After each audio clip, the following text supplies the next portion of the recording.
It used to be the cornerstone of Saturday mornings. No school, no homework, just back-to-back cartoons. But now, the network that defined an era is in an early grave. Today, with 24/7 streaming and endless networks, kids don't have to wait until the weekend. They can watch cartoons anytime, anywhere. So exactly what happened to Cartoon Network? Was it streaming giants, shifting habits, or was it an inside job? Find out on this episode of The Infographic Show why Cartoon Network failed. And don't forget to subscribe. If you're a 90s kid, the odds are your childhood is packed with cartoon memories, and most of them aired just once or twice a day. When you came home from school, there was always a full lineup waiting for you, including Tiny Toon Adventures, Animaniacs, Batman, and Goof Troop. But Saturday mornings was the holy grail. From dawn until noon, it was a marathon of pure animated joy. This was where many millennial kids got their first introduction to Pokémon, and where Disney's famous One Saturday Morning ruled the airwaves. It seemed like a tradition that would never end, but nothing is forever, not even childhood. Today, flip on the TV on a Saturday morning and you're more likely to find news, game shows, and soap operas. Not a single cartoon in sight. Who could turn off such a beloved tradition? One of the main culprits was the government. While the kids were enjoying their cartoons, their parents were growing concerned. Every Saturday ended with hyper kids begging for toys. This led to new regulations that prohibited certain advertisements for toys and junk food during kids' programming, slashing the profit margins. Regulations were soon passed requiring kids' content to have a certain amount of educational content. But the biggest opponent of Saturday morning cartoons and their syndicated weekend counterpart turned out to be themselves. In the 80s, a new competitor started to emerge in the world of cartoons. Kids didn't have to wait for after school or Saturday mornings to get their cartoon fix. They could flick on the TV, turn to their favorite cable channel, and there would be cartoons playing at all hours of the day. With more time slots, these networks could soon greenlight more cartoons for all age groups, including nostalgic adults. And soon, their competition got bigger. Unsurprisingly, the first to drop their anchor in the new waters of cable was Disney. The Disney Channel debuted in 1983, and it would be a runaway hit, creating a massive increase in subscriptions and causing kids to beg their parents to get cable. While the early years of the channel focused on live-action sitcoms and TV movies, it would soon host more and more cartoons. It was such a success that it spawned two spin-offs, Disney XD, an action-focused channel, which had slightly more mature cartoons, and Disney Junior, which focused on preschoolers with shorter-form content. But an upstart with a catchy name would soon pose the biggest challenge yet. Now owned by Paramount, Nickelodeon launched in 1977, but it didn't get serious attention until the 1990s. That's when its lineup of original programming began making waves.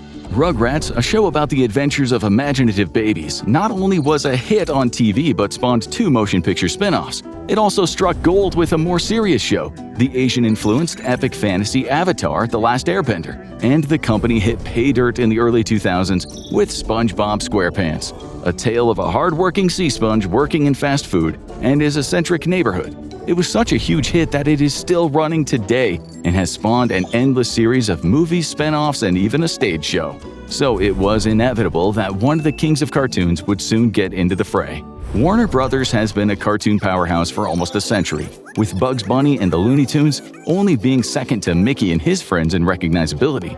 They still have a huge fan base, so it was no surprise when they joined the cable cartoon fray in 1992 with Cartoon Network. With all of the Warner Brothers properties at their disposal, they not only made the most of the Looney Tunes, but of the famous superheroes of DC Comics. That advantage didn't just help them dominate, it gave them room to take creative risks, leading to some of the most distinctive original cartoons of the 90s and 2000s. And then there was Adult Swim, an adult-focused programming block that offered mature and bizarre cartoons. But while it started out high, it didn't stay there. From the start, Cartoon Network has always had a reputation as a more offbeat, experimental network than its competition. It had to. Launching later than its rivals like Nickelodeon and Disney meant that it needed to make a mark fast. While its earliest shows focused on classics like Looney Tunes and Tom and Jerry, as well as DC Comics shows like Justice League and Teen Titans, before long they rolled out original and experimental content that gained them a lot of acclaim and a lot of confusion. Now, when we say experimental, we mean some of those shows are weird.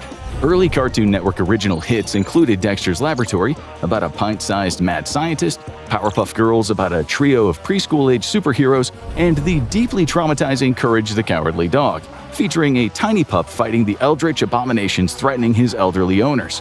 In the 2000s, the network's signature show became Adventure Time, about a boy and a talking dog exploring a realm of talking candy and strange monsters. It paved the way for shows like Steven Universe, which saw a family of sentient cosmic gems raising a half-human, half-alien boy. Regular Show, a surrealist comedy about a raccoon and a blue jay working dead-end jobs. And The Amazing World of Gumball, a series that featured bizarre and surreal visual gags. The network had a loyal fan base, even if most didn't know how to describe their favorite show. And it wasn't just the kids who fell for this strange new network. While Disney and Nickelodeon stuck to strictly family-friendly fare, Nick at Night's classic sitcom reruns being the closest it ever came to adult content, Adult Swim veered in the opposite direction. Its first original show was Space Ghost Coast to Coast, which reinvented the classic superhero as a talk show host. The network aired action-packed anime, reruns of adult sitcoms like Family Guy, and assorted original shows. That was until it hit the jackpot with Rick and Morty, a sci-fi show about a mild-mannered boy traveling the multiverse with his deranged mad scientist grandpa. It seemed like the good times would never end, but they did, in a hurry. If you look at Cartoon Network today, it's a shadow of its former self.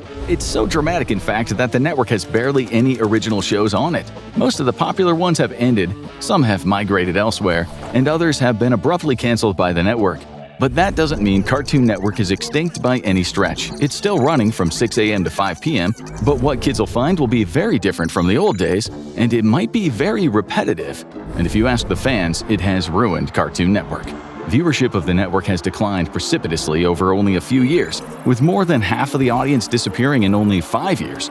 The average viewership in 2020 was 274,000 viewers, with over 100,000 being in the coveted 18 to 49 demographic. It declined to around 200,000 in 2021, but it didn't reverse its decline or even stay steady. Instead, it kept dropping hard, to the point that in April 2025, the average viewership was just 61,000 people, or 44,000 households. That is more than an 80% drop in less than half a decade. And it makes people wonder if the network might be along for the world. It's unlikely that Cartoon Network will be going off the air anytime soon. It's still profitable, especially as it airs relatively little original content these days, and it can keep going on forever on mostly reruns.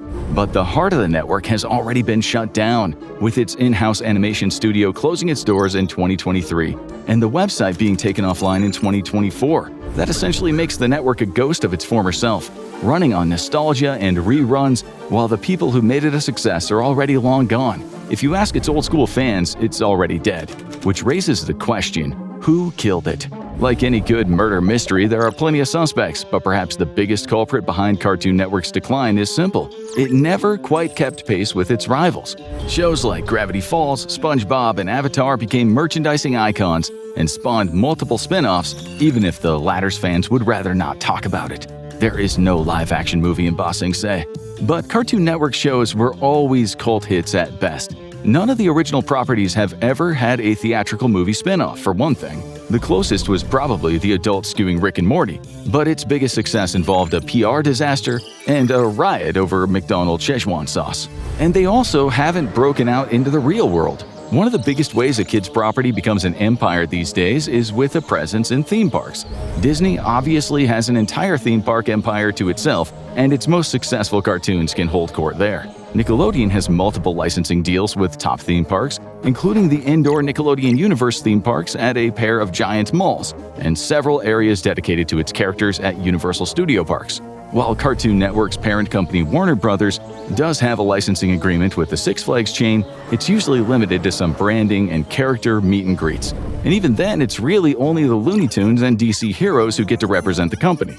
But they do have one surprising presence. It's just not where you think. Cartoon Network's most prominent real-world presence is the Cartoon Network Hotel, a heavily themed family resort inspired by the Powerpuff Girls, Steven Universe, Adventure Time, and more. There's even a Cartoon Network-themed pool and restaurant. So where is this shrine to animated chaos located? Orlando? Los Angeles? Nope, it is located in the Amish town of Lancaster, Pennsylvania, right next to Dutch Wonderland. a fairy tale-themed amusement park. This makes the two an odd fit, and the Cartoon Network Hotel a big surprise to many people who encounter it. And that has kept Cartoon Network from reaching the heights of its competition, but its decline may be self-inflicted. Today, those who tune into Cartoon Network may be in for an unpleasant surprise. The network has very little in the way of original content. Rick and Morty still holds court on Adult Swim, but the show has been through rough waters. Its co-creator and lead voice actor was fired from the show due to a series of allegations and controversies.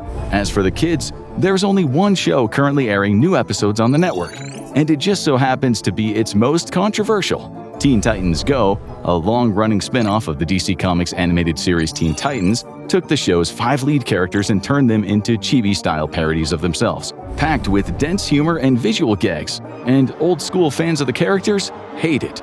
But there's just one problem: little kids seem to love it.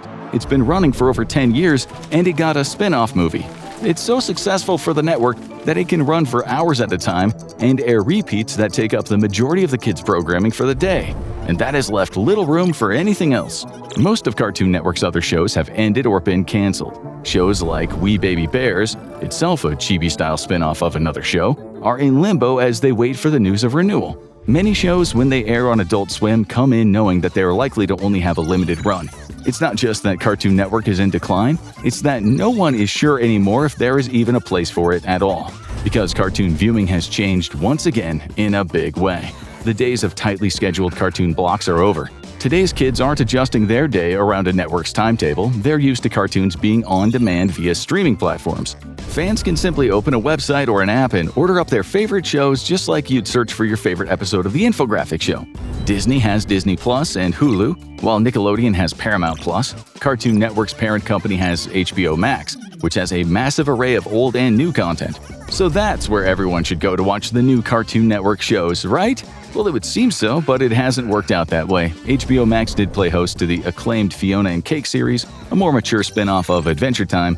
But in recent months, some surprising announcements have been made. A new season of Gumball will be coming, but it'll be airing on Hulu, owned by WB's competitor Disney. And likewise, a revival of regular show will be moving to Adult Swim, and most surprisingly, the Steven Universe sequel Lars of the Stars will be airing on Amazon Prime.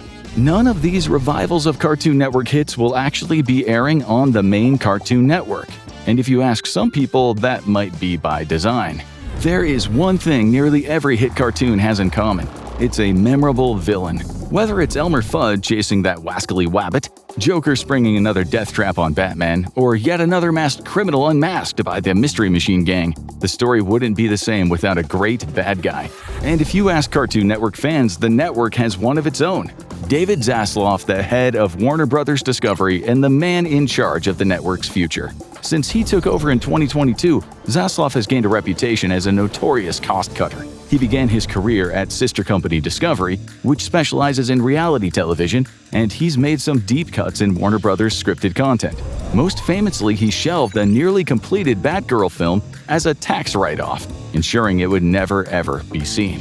He did the same to a Scooby-Doo animated film, and a pair of Looney Tunes movies almost suffered the same fate before being rescued from oblivion by an upstart new studio, Ketchup Entertainment. And that has led many people to ask, does this guy even like cartoons? Fans of the classic WB cartoons have noticed that more and more shows seem to be disappearing from HBO Max, only to show up on rival streaming services. Defenders of Zaslav said that he is essentially a finance guy who's just trying to find the most profitable option for the company, and getting a license fee for their own properties is a nice little boost for the coffers. But others say he is essentially selling off the company's legacy for parts. And the way it looks, the future of cartoons at WB isn't bright. Only a few new cartoons have debuted on the network and streaming service in recent years. Close Enough, from the makers of Regular Show, debuted with the streaming service but was canceled after 3 seasons and disappeared. Invincible Fight Girl, a new anime-inspired adventure, got good reviews, but is waiting for news of a second season. The one breakout hit, My Adventures with Superman, not only got renewed for a 3rd season, but has had several spin-offs announced, so there may be a future for cartoons at WB, but only if you're a part of an existing franchise. So where is the next big franchise going to come from? If there is one bit of good news from Cartoon Network, it's that misery loves company. Neither of its competitors are what they used to be either. Disney Channel has seen its output of new cartoons decrease as it shifts its focus away from serialized adventure cartoons. While its long-running hits Big City Greens and Phineas and Ferb are still going strong, it recently canceled a trio of new cartoons after only one season. Both it and Nickelodeon have detailed several of their most popular cartoons over to the streaming services as the audiences for cable TV continues to decrease.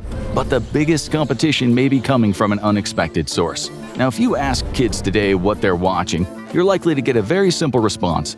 It's not Mickey Mouse or Looney Tunes, and it's certainly not any of Cartoon Network's former hit shows. The most popular cartoon for beginning viewers today is CoComelon, an independent cartoon for toddlers that focuses on simple skits and musical numbers starring crudely animated babies. What started off as a YouTube show became a regular feature on Netflix and soon on Disney+, made for a fraction of the cost of cable TV animation. And it might just be the start of what people are calling brain rot. Many young kids start their cartoon-watching lives with colorful YouTube videos, many of them featuring copyrighted characters from Disney and Nickelodeon, but very much not by these companies. These offbeat musical videos, many of them AI-generated, are everywhere on YouTube and are designed to be played ad nauseum. With little kids reared on those, their attention spans suffer, and they might never make their way to longer-form cartoons. That's left these companies hoping for help from older viewers, but they might have left as well, for very different sources. If you ask today's teenagers and animation buffs what their favorite new show is, you'll get a variety of responses.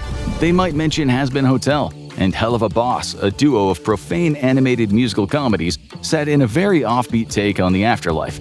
Or they might shout out The Amazing Digital Circus, a surrealist thriller about a group of people who find themselves trapped in a bizarre cartoon circus run by a mysterious ringmaster.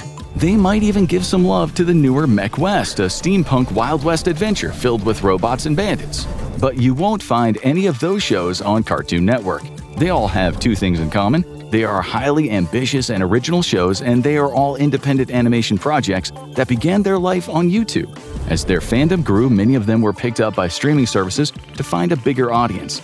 And as more and more creators turn to these independent animation studios, the networks and streaming services lose their grip on the talent that may have made their shows a hit to begin with. And that has led many people to ask a critical question: is there a future for TV animation anymore? The biggest challenge facing Cartoon Network, and to a lesser extent its rival networks, is if it's even worth making original cartoons for them anymore.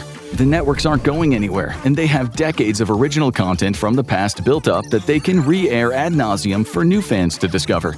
Shows like Gravity Falls and Avatar: The Last Airbender still have a firm grip on fans, while Cartoon Network has an entire library of Steven Universe and Adventure Time episodes ready for new viewers to binge on, especially as spin-offs continue to roll out on other platforms. The networks have no need to fold anytime soon, but they also don't have any motivation to step up anything new. And so it's likely that the networks will just keep on going. But every year they'll become less and less relevant, and when they do finally go the way of networks like UPN or Funimation, no one might even notice.